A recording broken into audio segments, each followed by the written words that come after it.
This is North Pod, a North Melbourne fan podcast, hosted by Jason Hunt. Stevenson with his own move. Carrington. North are in front. Hello and welcome back to North Pod. It's another loss. It's another heartbreaking loss, unfortunately, but a really, really positive game. I think less heartbreaking coming from behind. We'll obviously talk all about it. We had some real good opportunities late to steal the win, but unfortunately were unable to capitalise. But I think all up, plenty to be positive about coming out of that game. It was a Saturday night prime time, full house of about 20,000 there. It was a pretty cold night and neither team are going particularly well, so I totally understand the crowd. But yeah, I think holistically, obviously it hurts not to get the win. You know, we played, I think, some really good football, and some generally positive signs. We've continued our positive form across the last 3 games, so we'll talk all about it, get to the North Podium, get to positives and negatives, talk about story of the game, look ahead to some of what's coming up in the next couple of weeks. So let's jump right in. Let's not muck around anymore. Team selections where I like to start, and not a whole lot to report here. In was Jai Simpkin and Dylan Stephens. So Simpkin coming back, just had a week off for a bit of a hamstring complaint last week. And Dylan Stephens has been stuck in the VFL for the last little while. I'm not sure how long it must be, maybe a month, 6 weeks, somewhere in that kind of range. He came back in to be the sub, Dylan Stephens, and then going out was Callan Dawson, who copped that 1-match suspension for a late hit. And Jaden Stevenson also omitted, so clearly his form at AFL level is not quite stacking up. He was the sub last week, and now he's completely omitted. So yeah, I think that's part of the squeeze that's going to be happening in the midfield and forward area. I know those two aren't the same. Jaden Stevenson is certainly a forward line player, but there is a lot of overlap between those players, and depending on how many mids we're wanting to play, some of them do have to spend sometimes forward. So I think probably holistically, Stevenson's actually out due to WillPhill staying in the side, even though they're not a direct like for like, if that makes sense. In terms of going without Cal Dawson, I think it was a perfect game to play slightly not as tall. Melbourne don't really have a very tall forward line. They've got Tom McDonald, who spends some time there. They've got, that being said, he spent most of his time back. Harry Petty is their main forward at the moment in terms of a tall forward. And then they've got some mediums like Bailey Fritsch who can do some damage for sure normally. So the fact that we were able to go, we went without Dawson and we just went Core, Common, and then Jackson Archer and Luke McDonald obviously down there that can play a little taller as well. Oh, and I should mention Jacob Van Rooyen as well down forward for Melbourne, the young forward who can do some serious damage, can take some fantastic marks. But you know, if there's Petty and Van Rooyen, Core and Common can mostly take those two, and then it's just around figuring out what we do with the rest of the medium forward. So it was a good week to be without that extra key defender, and we obviously could have swung Toby Pink down there if we really needed to. Match result, I'm sure by now you've probably caught up with it. I'm recording this Sunday morning for what it's worth. Melbourne 11-4-70 defeated North Melbourne 10-7-67. And I think, although it evened out in the end, we did kick inaccurately at the start of the game, missed a few opportunities, and did end up with more scoring shots, 17-15. And I guess, we'll talk about that now in story of the game. I think it's a weird game to unpack because there was definitely, as I just mentioned, some inaccurate kicking by us in the second quarter in particular that kind of ruined the work that we were doing during that quarter. We really found it difficult to transition the ball. So then when we did get down there, we were okay at converting, but we struggled to get the ball from half back to the half forward line. It's something that at times we've really struggled with this year, but last night we really appeared to struggle to transition it. We were pretty slow. It was really short kicks and looking for free players, looking to not turn it over, but not willing or not able to take it on through the middle or take it on with that run and gun game that we know we've been able to get going at times this year. Once the game opened up a little bit in the last quarter, we were able to really put some score on the board. We rolled the dice because we had to, and we looked a lot more dangerous. So we were able to kick the last 6 goals of the game. So if you think about that, at one point it was 11 goals to 4, and we were looking like absolute toast. And we were, to be honest. But once the game opened up, we were able to get that run and turnover game going. We turn it over at our half back line and just go for it, and really put the Melbourne defence under pressure, because we know how well they set up down there if they've got time. So we really had to try to move the ball quickly and give our players one-on-one opportunities. Ultimately, I think we had control of the game for a lot longer than Melbourne did. We just weren't able to convert that to much on the scoreboard.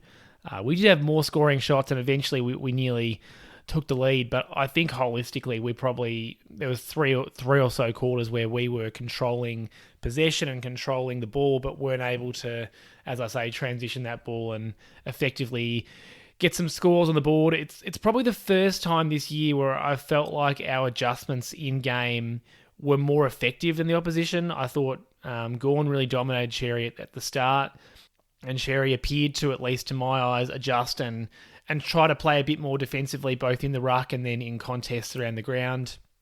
Sherry was looking to spoil more often as opposed to playing his natural game, which is to jump for the ball and try and mark it. So I thought that was a good adjustment. We were getting absolutely belted in the middle around clearances and stoppages at the start of the game, and we evened that up and eventually took the lead later on. Our mids just brought it and won that battle by the end of the game. So there were a couple of things that I was really impressed with in terms of the way that we're able to adapt. And as I said, that's something that we've really struggled with this year. Normally, historically, once we've gone down, it's been a bit of an avalanche, and we haven't been able to adjust to either nullify or to even turn the game on its head and take the lead. That's something that we've really struggled to do. So was pleasing that a couple of our coaching decisions or adjustments were able to have success and, swing momentum at least. It wasn't enough to get us the chocolates, but so many positive signs to come out of the game. I'm going to talk about lots of them coming up across the 5 stars and the positives. So yeah, it was a tough way to lose, but I'd much prefer this coming from behind and just not quite getting there, as opposed to getting ran down by Collingwood the previous week. I think I'll take this every day of the week, because although it's a heartbreaker and we didn't quite get there, there's not that level of expectation throughout the game that you're going to finish it off. We were looking down and out and looking like we were out of it until late in the third quarter, where we started to get a bit of a run on, and fortunately we're able to continue that into the last quarter, but not quite enough. So yeah, a 3-point loss. Melbourne aren't in great form. It was a win that they need just to steady the ship a little. They've been pretty up and down, or down for a little while, and having Petrarca out obviously is a big out for them. There was plenty of commentary around this is the first game he's missed in 144 games or whatever it was, and here's how many players have never played a game for Melbourne without him. So yeah, it was a great time to be playing Melbourne, and we nearly got him. So 3rd consecutive solid game in a row. I think probably we weren't quite as good as last week because we weren't able to actually score. But holistically, it's good to be competitive and to be in the game again, because that's something that's been missing from the first half of the year. Let's look at the 5 stars, the North Podium. For new listeners, this is where I evaluate the top 4 North Melbourne players and the best opposition player, give the North Melbourne players some votes, and then we see who is sitting on top of the podium or the North Podium at the end of the year. And another game where it was really tough to distribute the votes. I'm going to be honest, there is a little bit of consistency award in today's votes, so you'll see what I mean by that in a minute. I think Harry Sheezel, 4 votes. It has to be him, and part of that is kind of what I'm talking about. He was pretty unlucky not to get some votes last week, and I thought he had a really good game. 27 disposals, 2 goals, 7 marks, 1 contested, 3 tackles, 3 clearances, 3 inside 50s, and just some super, super classy moments. He kicked our first goal of the night. He kicked one of the goals that got us going late. That came off a really good specky in our forward line, and just he did what he's been doing for the past month or so. He played super assured footy. He was really clean. His hands were fast. He was pretty good with his disposal by foot, and played all over the ground. Spent a little bit of time in defence. Spent a fair bit of time in the middle and forward. And you look at his possession heat map. He was getting it everywhere and contributing everywhere. So this is exactly what we were hoping we'd get from Sheezel when he moved further up the ground. It did take him a couple of weeks to find his groove in there, and I think the last couple of games, he's been fantastic in this new role for him. So hopefully long may it continue. But yeah, I think he was definitely arguably our best on the ground, and certainly was unlucky last week. So like I said, there's a bit of that going on this week, you'll see. And that's the beauty of having your own podcast. You can break the rules and do whatever you like.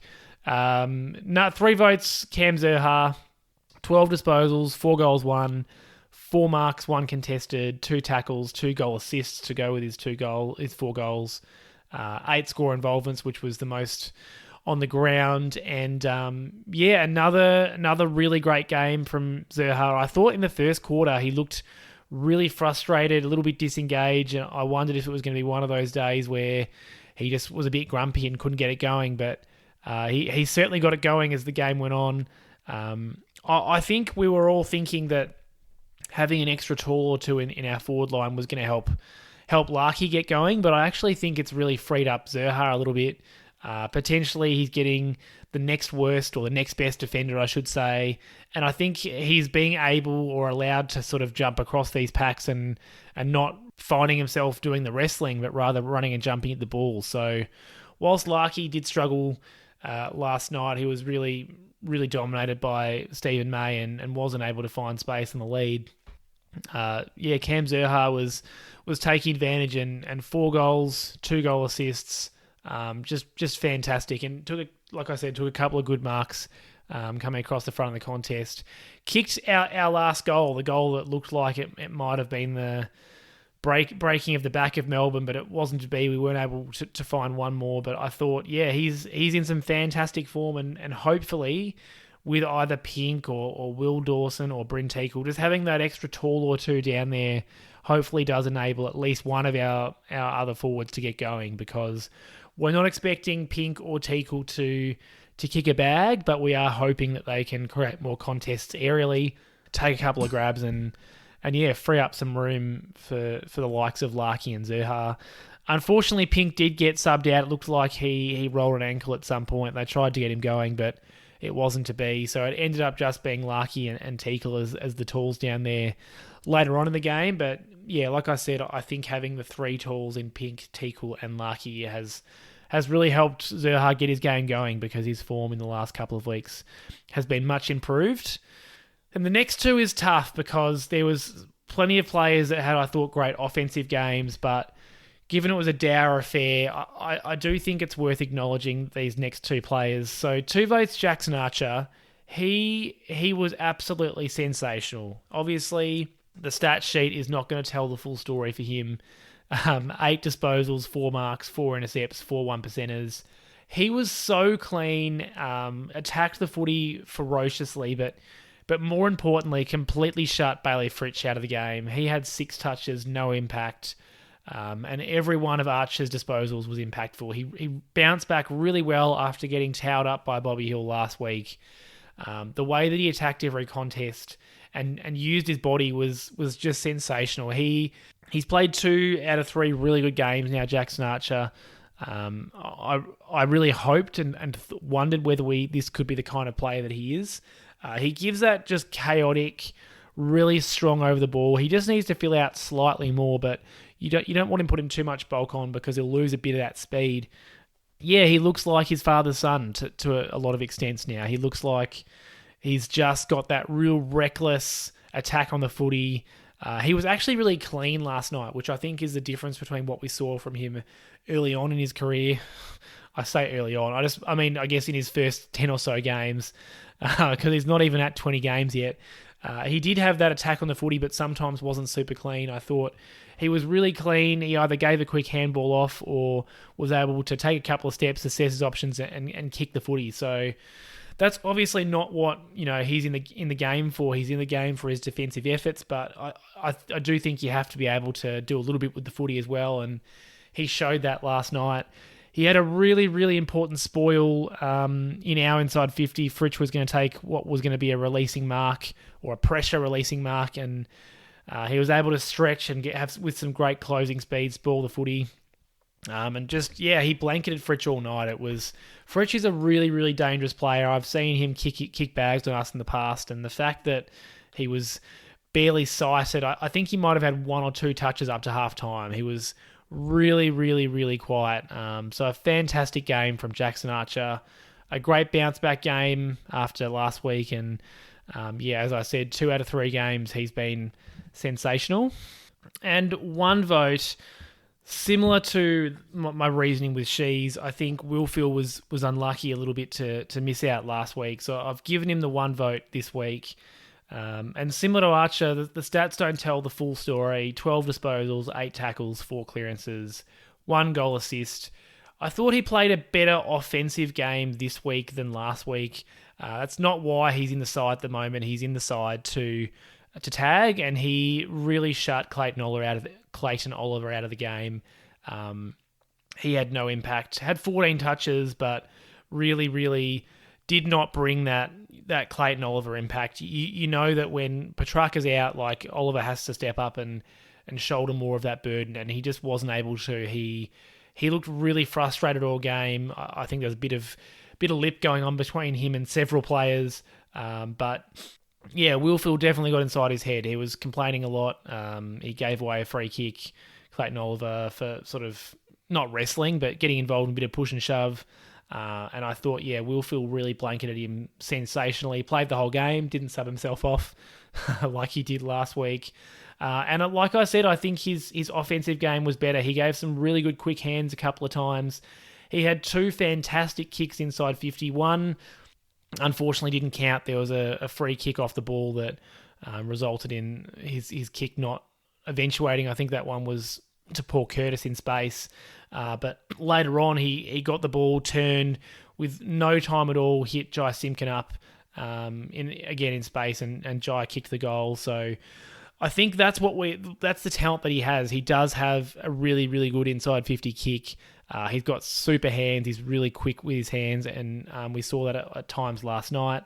But like I said, above all that, his defensive impact on Oliver was fantastic. I don't think it was quite as hard as the tag on Dacos for the first half last year. There were a couple of times where he found himself on Viney or not necessarily clamping down on Oliver. He wasn't going off with Oliver like he did with Dacos all of the first half last week. So yeah, I think it's a great example of what he can bring. A couple of times he was probably a little bit too focused on his defense and missed his chance to attack the footy, but I think over time we'll get that balance right. Tagging is certainly not something that he would have done much of in his career. No one comes in really as a tagger to the AFL because typically you're getting drafted because you're a super skillful player, you're super athletic, you've got other skill sets, and you might become a tagger because you're not able to produce that at AFL level. So we heard Clarko after the game talking about potentially this is a way for WillPhill to build himself into the league. And yeah, I think like I've said all year, or certainly at the start of the year, I really, really want to work for WillPhill. Obviously, he's a number 3 draft pick, so you want players like him to turn out, so to speak. So hopefully these last few weeks is the start of something for him. We know he's coming out of contract, and there's certainly been some whispers that other clubs might be interested. So if he can continue playing like this, I would really like to hold on to him and see what he can become for us. It's hard to see us offering him a super long-term contract at the moment, but yeah, a couple of really good weeks from WillPhill, particularly given last week he was a late inclusion. Hopefully he can do a bit more of this for the rest of the year, and if there are games where there's possibly not someone who's a super obvious tagging matchup, maybe we do allow him to be a bit more of an accumulator and see what he can bring offensively. So well done to WillPhill, well done to Jackson Archer on their defensive games. Like I said, there are some super unlucky players. LDU's 31 disposals and 1 goal. I do feel a bit guilty that he's missed out because he was sensational. And it wasn't just his offensive game. He had 2 or 3 really good defensive chases, defensive efforts that I think are worth pointing out because that was something that he was criticised a little bit about earlier in the season. I've spoken about this a couple of weeks in a row now. So, yeah, he's super unlucky and probably, to be honest, I mean, he probably played better than WillPhill, but I've given it to WillPhill on the consistency vote. He was unlucky last week. Tristan Sherry, after starting, not great. I thought was really good. 17 touches, 21 hitouts, 5 to advantage, 9 clearances, and really nullified Max Gawn after the start. I don't think there was a clear winner there. Sherry certainly bodied him, and there was a lot of wrestling going on. They both gave away a couple of free kicks to the other. So it's fantastic to see Sherry competing with the best ruckman in the competition. Wardlaw not as good as last week, but still really good and did some fantastic things. Eddie Ford, 17 disposals, 2 goals, 1, 7 marks, 3 of them contested, including a really nice specky on Max Gawn. He was fantastic offensively. And just his usual reptile self. Such weird facial expressions. Gave a Melbourne player the finger after he missed his shot on goal. But yeah, he's been looking fantastic offensively, Eddie Ford, which is really pleasing because we know what he can bring, and we're really hoping that it does continue. In terms of the best opposition player, I think it's got to be Jack Viney. 25 disposals, 6 tackles, 12 clearances. And in the absence of Petrarca and with Clayton Oliver really not being able to influence the game, it was Viney around the ground who I think really did the damage. The 12 clearances speaks to his attack on the footy. He's that massive ball that's virtually impossible to tackle. He doesn't have absolute breakneck speed, but he's got good acceleration. And yeah, he certainly did some damage around clearances and was a consistent performer. He started really strongly, but didn't fade out like some of the other Melbourne players. So yeah, I think Viney was probably best on.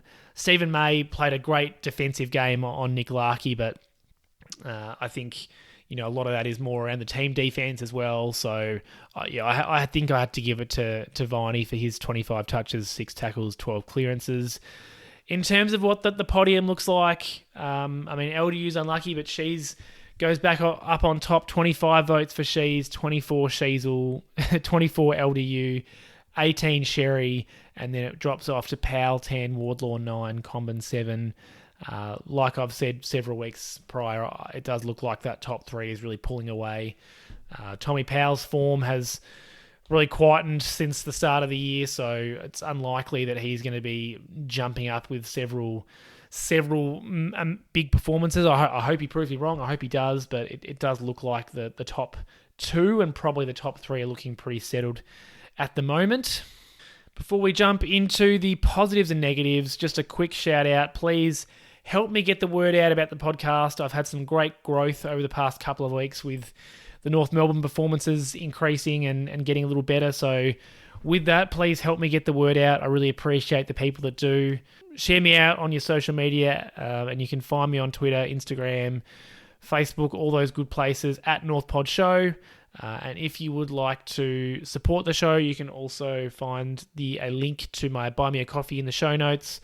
It's just a way to give a bit of extra support, and I really, really appreciate those people who have shown me support across the year.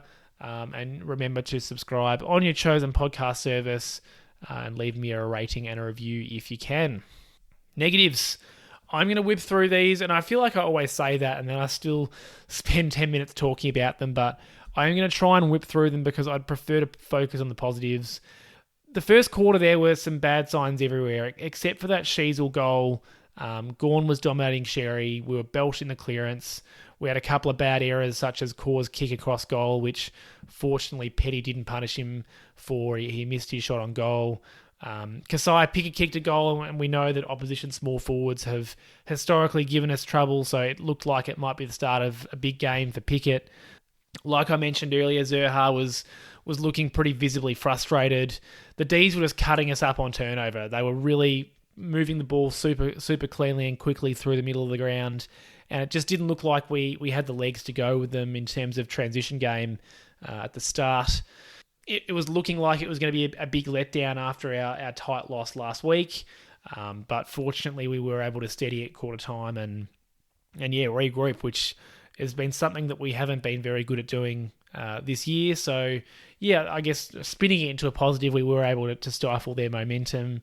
I think at times, well, certainly throughout the game, it was a really physical, chirpy game. Both sides were pretty lippy. There was a bit of a mini melee at halftime. There's a couple of other skirmishes and scuffles at other points during the game. Simpkin and Viney got into it. It was a bit of a battle of the chiseled jaws at the start of the second or start of the third. Certainly the start of one of those quarters, they were really just punching on with each other and forgot about the ball for a minute. And I think at times we just overstepped it slightly and gave away. Like certainly Paul Curtis gave away a free kick to Oliver, which he didn't need to do. And that's the one where WillPhill would be pretty frustrated because you're holding him to so few disposals, and then unfortunately he gets a freebie like that. We also gave a free kick away for a push after the kick. We know the umpires are super hot on them this year. We also received one later on in the game. So it's just those little things that we've got to make sure that we're not going too far. I think that was Wardlaw that gave away that downfield free kick, and no, it wasn't anything silly. It was just slightly overzealous. And those things where if we're going to play that physical, annoying game, we've got to find the line. So you got to make sure that you're not undoing all your hard work. And I think for most of the game we were able to do that, but there were a couple of those times where it didn't quite work and we were a little bit unselfish. So that's something to work on. I thought quarters 1 to 3, and I mentioned this in the story of the game, we were just unable to kick through the defensive structures of Melbourne. Even with no lever, May posed problems, and Tom McDonald was often down the line. Max Gawn often found himself in dangerous spots to intercept, so we were trying to avoid him where possible. I think invariably when we found ourselves in situations where we were just playing quickly through the middle of the ground, that was where we played our best footy. And it was often through circumstance, not through design. We'd just turn it over, it wouldn't be a free kick, and we'd have to make it up as we go. And that seemed to work really well. We certainly got that going in the last quarter, so it's just around how we create those opportunities when it's not happening, or how we adapt when we're not able to play that quick footy. We were pretty good at looking for the switch at times, but we don't quite switch it quick enough to have a super impact and be able to get out the back most often. It worked a couple of times, but certainly not as often as you'd like. I think we were good at holding on to the footy. It's not like we turned it over a lot in silly spots. It was just we weren't able to transition it effectively so that we could score. It sort of ended up being a bit of a 0-0 draw in the middle of the ground at times. Unfortunately, that did mean that it was really hard for Larky to get into the game because it was getting to him slowly, which meant that often he was competing outnumbered, or it was so slow that Stephen May was able to close and put a fist on or put a body on Larky, so he wasn't able to jump at the footy. So, that he was probably the biggest loser out of our ball movement, but as we saw, it meant that Zurhaar was able to get off the chain a little bit and kick 4 goals, and there were other opportunities for players like Sheezel and LDU and some forward mids that found themselves in good positions. And finally, this is probably a positive and a negative. Chom, I thought, started really, really shakily on Harry Petty. There was a period there where I thought that Chom was getting smashed by Petty. I think he worked himself into the game. He took several great intercept marks later on, and probably by the end of the game was probably a bit more of a 0-0 draw between the two of them. But early on, I thought he was being led to the footy a lot and not being able to contest in the air as well as he would like. There was a moment late where I think it was about a minute to go, and he should have taken a mark, and he scuffed a little bit, but he was able to recover it, and then we were able to swing the ball forward, and that resulted in our last inside 50 that we weren't quite able to capitalise on. So, not a bad game in the end by Chom, but just probably another learning opportunity for him because, as I said, the first half or the first quarter and a bit, Petty was really on top of him. Hopefully Chom takes something out of that because he's still building as a defensive player. He's still building that capacity to know when to go and when not to, I suppose. But let's look at the positives because there were some fantastic positives to come out of the game. I really hope that North Melbourne fans watching it were feeling that way because, sure, the scoreboard impact wasn't there until the last quarter, and it wasn't necessarily a great game to watch for a neutral at times, but what we were able to do in terms of shutting Melbourne down and controlling the footy, I think, was was great. So the fact that we were able to kick the last 6 goals of the game has to be a positive. We kicked 5 goals to none in the last quarter.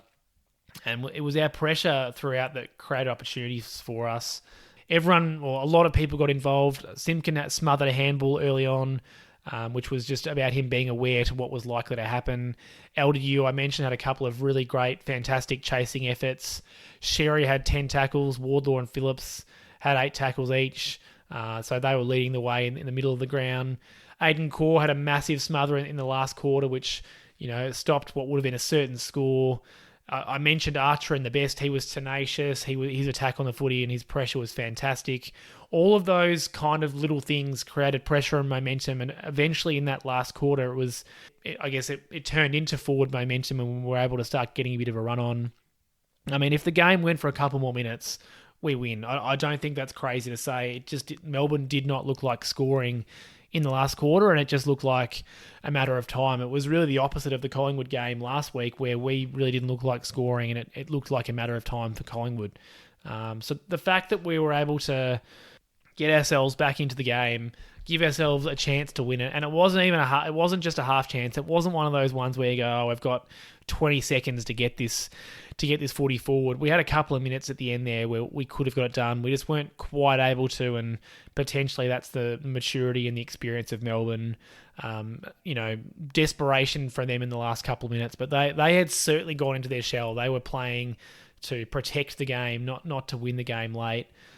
The fact that it was about to be a throw-in in our inside 50, so anything could have happened out of a stoppage there. Absolutely, it could have been a goal or point could have gone out, but you get the feeling that we were close. So, yeah, great that we were able to finish the game really strongly like we were, particularly on the MCG. It's the first time and the only time we play there all year, which is pretty crazy to think, but there'd be plenty of players on our list that have played very little football at the G. So whilst it is in Melbourne, it's an unfamiliar venue to many of our players, I'm sure, particularly those younger ones, guys like Jackson Archer, Dill Stevens, who's come across from Sydney, wouldn't have played much footy there. George Wardlaw wouldn't have played much or any footy there. It might be his first game there, actually, because I don't know if he was playing seniors by the time we played Melbourne at the G last year. So, yeah, a fantastic game. That'd be interesting to see how many games our players had played at the G, because, yeah, it would not be many. I alluded to it earlier. Statistically, we were the better side, and I think that speaks to the fact that we were the dominant side in terms of possession and momentum for more of the game. We had 70 more disposals, 1 more inside 50. Our disposal efficiency was 8% better. We won the clearances 42-35, which, given how poorly we started in the clearance game, was fantastic. We had 8 more contested possessions, 18 more marks. It was 67 tackles each, so broke even on that one. And I think all of that just speaks to the fact that we weren't able to turn that into scoring, but we were able to at least lock it inside our forward line in the last quarter, and we were able to turn it into scoring late. So eventually, when the game broke open, we were able to do that. But yeah, I mean, we did have more scoring shots, and like I said, I think it was just our inability to transition. That was the one thing that was missing from this game. If we were able to a little bit more successfully transition the footy through the middle of the ground or the middle part of the ground, it's a different story. Yeah, it's pretty rare that we come out of a game statistically the better side. So I think we've got to take that positive out of last night. And finally, in terms of positives, this is an interesting one. I just think there were some great moments for some of our middle tier or lesser profiled players. I mentioned all those that were in the best. Curtis Taylor had some nervous moments early on in particular, but I thought he took a couple of really great, strong contested marks. He's a player that's going to be super interesting to see in the last couple of months of the season.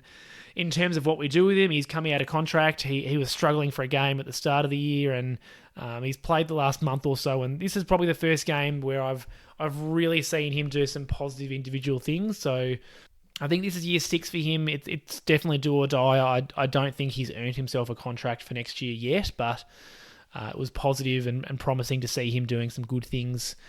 Like I mentioned before, Charlie Comben, his intercept game grew as the game went on, and although I think he had a nervous start. It was great to see him finding his niche a little bit.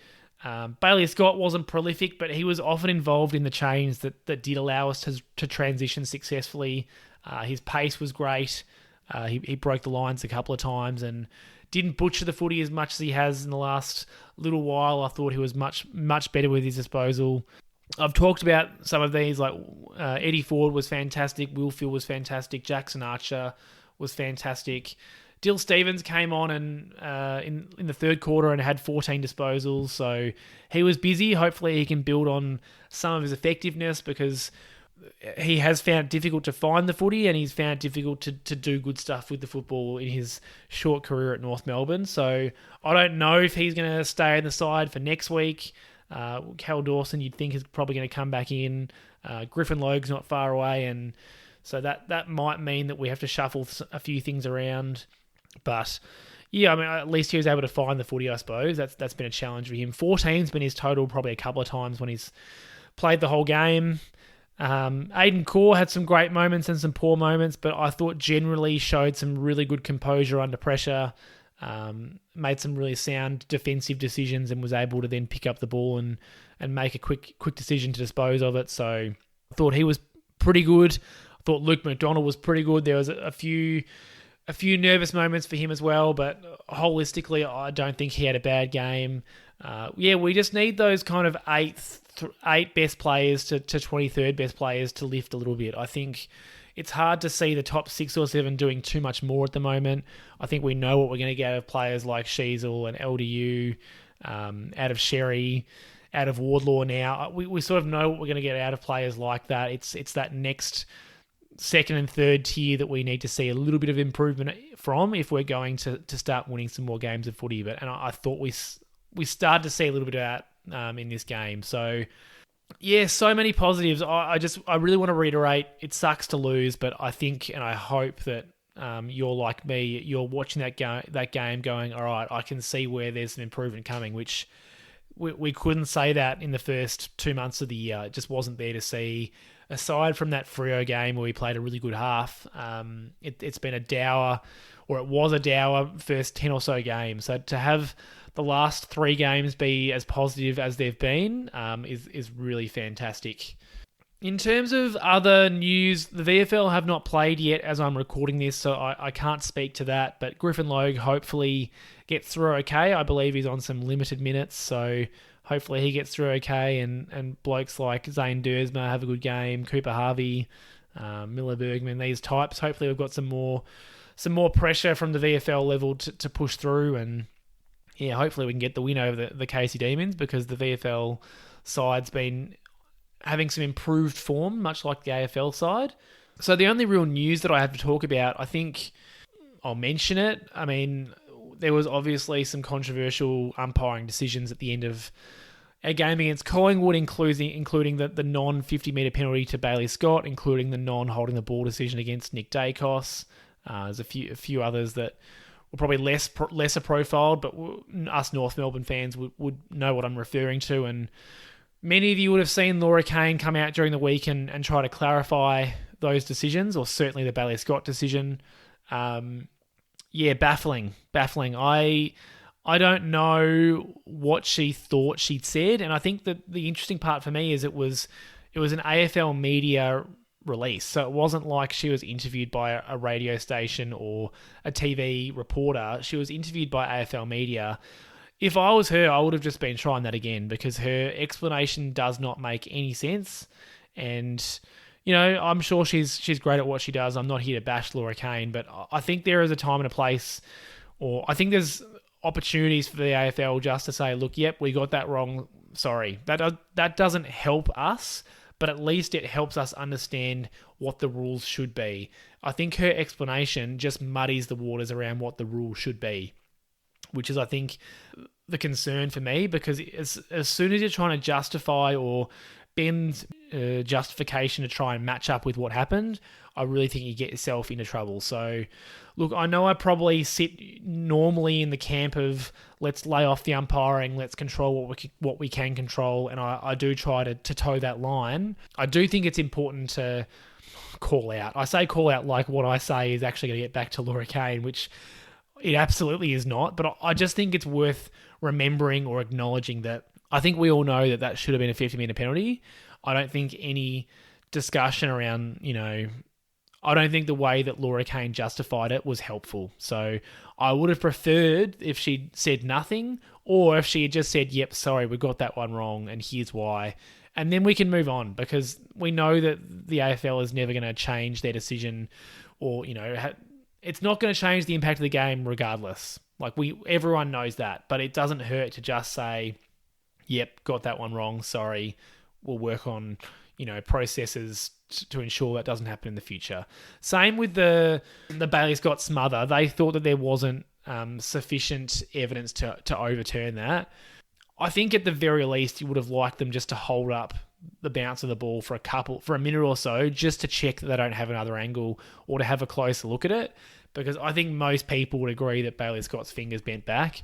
I agree it's not absolutely irrefutable, but the fact that they didn't have a closer look at it than they say they did is a little bit concerning to me. So that's the only real news out of the week. I just thought it was revisiting or clarifying my thoughts on those things, because, it annoys me. So I think it's, if you're going to, enter a dialogue about decisions like the AFL is choosing to, I think it's important you get that dialogue correct. And I don't think they've done a good job of that recently at all. It's not just the AFL. It's not just the North Melbourne related decisions that I'm struggling with at the moment. It's a few of their other things or decisions that they've clarified that, to me, they would have been better off not saying anything, because they're not obligated to. They don't have to. Anyway, that's my thoughts on that. In terms of next week, we are playing the Bulldogs on Saturday, 29th of June, 1:45 p.m. at Marvel Stadium. Back at our home ground, so to speak. And the Dogs are coming off the bye, so you'd expect them to be fresh. We're certainly up and about. We've had a bye recently. It should be a good game. Historically, they have belted us of late. They were so good against us on Good Friday that we had to play someone else instead. I think back to that Josh Bruce game where he kicked, I don't know how many, was it 8, 9, 10? He kicked a lot of goals. I think back to that game, and I think several of those games on Good Friday where they've just absolutely smashed us. So hopefully we're through that. Hopefully we can buck that trend a little bit and at least be competitive. The Dogs have been a pretty hard team to gauge this year, so it's hard to know what sort of opposition we're going to come up against. Does WillPhill go to the Bont? Is potentially Bontempelli a little too big? I mean, Clayton Oliver's pretty big, and WillPhill still went to him, so that's an interesting wait and watch, I think. The Bont played a fantastic game last week, so he's in good form. He's definitely the midfielder that you would want to nullify, but I guess you'd ask yourself the question, can you nullify him? Is there maybe someone else that you're better off trying to completely shut out? I don't know, but that's an interesting one for WillPhill and for Clarko to have a think about during the week. And it's been a great last 3 weeks for us. I just think we need to strike while the iron's hot and ideally get another win in the next couple of weeks whilst we're in form. Form is a funny thing; it comes and goes. So hopefully, whilst I would say that our best opportunities on paper for a win are later, sort of come in the last month or so. We're in form. Let's see if we can get a scalp over the next couple of weeks. We've got the Dogs this week. We've got the Suns at Marvel the week after. Then we've got Sydney. So it's pretty hard to see us beating Sydney. They're in sensational form, but it would be great if we could knock off the Dogs or the Suns in the next 2 weeks, because they're two sides that are not in amazing form. We're playing them in Melbourne. Let's take advantage and hopefully snag another win, get some more confidence and some more wins into these young players that have not seen very many wins. I think that's going to do it for this week. I really hope that everyone is feeling the same way that I am, like a little bit disappointed, but mostly optimistic. We know we've got to get some wins eventually, but I think we've done half the job now, which is getting ourselves into the game, getting ourselves into positions where we're a chance and getting our players some practice at these scenarios where we can potentially win or lose the game. So we've had 3 weeks in a row. Let's hope that it can continue for the next couple of weeks. I hope everyone has a fantastic week. We're well and truly into winter now. I'm enjoying the cold. I hope that you are too. And let's talk after the Western Bulldogs game on Saturday. Probably speak to you Sunday if I had to guess. Go North.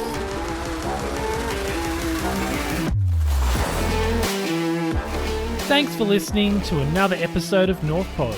If you give me a rating or review on your podcast service, that would be much appreciated. And please follow me on all social media at North Pod Show. I'm on X or Twitter, Instagram, YouTube, TikTok, and I'm also very active on the North Melbourne subreddit. Hope you'll join me for the next episode.